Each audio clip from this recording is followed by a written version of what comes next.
আমি যতটুকু মনে করি আসমান থেকে সাহায্য আসার আগে আগে তোমরা যদি শাহাদাত বরণ করো, আমি রাসূল ওয়াদা দিলাম জান্নাত তোমাদের জন্য ওয়াজিব হয়ে যাবে।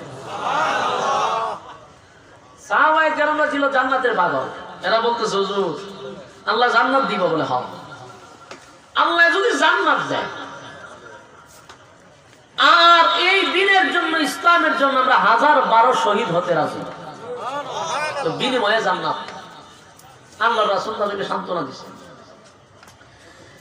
এর কিছুক্ষণ পরে জিবরাইল আল্লাহ পাঠাইছে।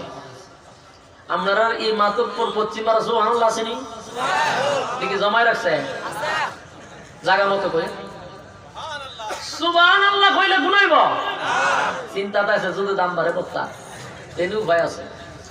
সম্মানিত শুধু আওয়াজ দিলে বক্তার দাম বাড়ে না, আওয়াজ দিলে কথা বলার উৎসাহ তৈরি হয়। আপনারা যে ভাব লইয়া বসেন, আমি তো চিন্তাতে আছি আপনারা কিন্তু আমার উপরে আঘাত নিতে হবে, কিছু লক্ষণ আছে। কারণ কদিন আগেও মাধবপুর বিভিন্ন জায়গা থেকে বয়কটের ডাক দিছে।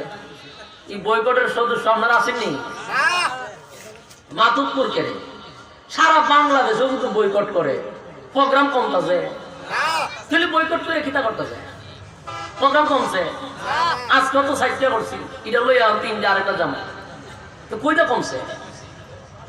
মানুষ তো কমে না, যে আনো যায় তো মানুষ হবো।